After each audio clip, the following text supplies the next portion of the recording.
So I thought I'd answer this with a video because it's something that I just love so much, and I've been using it for years and years and years. And I think if more women knew about it and implemented it, it just makes your life so much easier. So basically, this is called cycle syncing, and it is when you essentially sync your life to the phases of your hormonal cycle. So a lot of people don't know that there's actually 4 phases of your cycle. Obviously, everyone knows like your menstrual phase, your period, duh.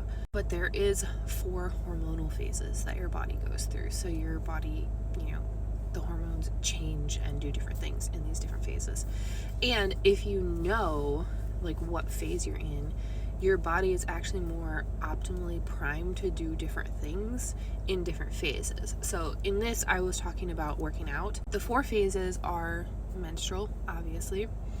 After menstrual, you have follicular, which lasts about 7 to 9 days, depending on the length of your cycle, depending on the woman.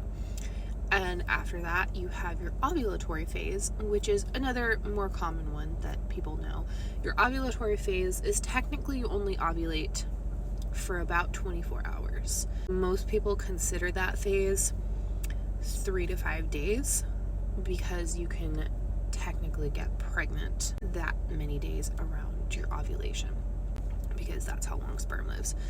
And after ovulatory, you have luteal phase, which is my least favorite phase. It's when your hormones start to tank. You just get all the moods and all that fun stuff. And unfortunately, that is also the longest phase.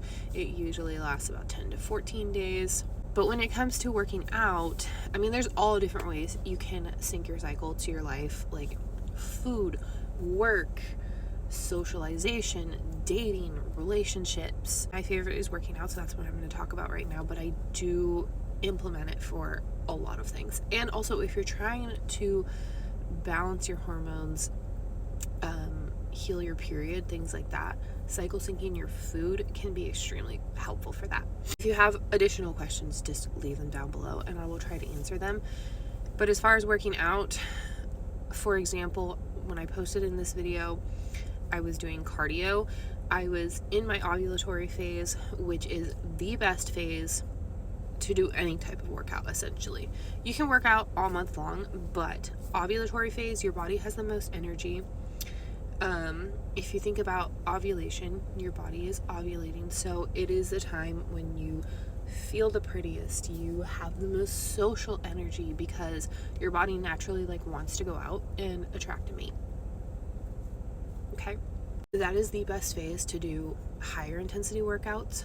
This is when a lot of women can hit PRs as far as lifting and all that kind of stuff. That's the best time to go hard in your workout. And so now I am shifting into my luteal phase, and I still tend to lift pretty heavy. I will start to drop my weights a little bit because my energy is starting to lower. And if you actually go really hard in your luteal phase, it can actually reverse the progress that you made in your follicular and your ovulatory phase, because your body it's just not what it's wanting to do right now. So the best workouts for your luteal phase is still strength training, but definitely much lower on the weights, much lower on the intensity. Pilates and yoga is really good during this phase, and also just a lot of walking. This is when I try to do lower intensity Pilates, and like I said, of course, just lower intensity weights as well. But yeah, there's a whole science behind it, and I just love it so much. So like I said, if you have any specific questions, whether it's what phase are you in, what workouts should you be doing in that phase, what should you be eating, whatever, drop them down below and I will do my best to answer them.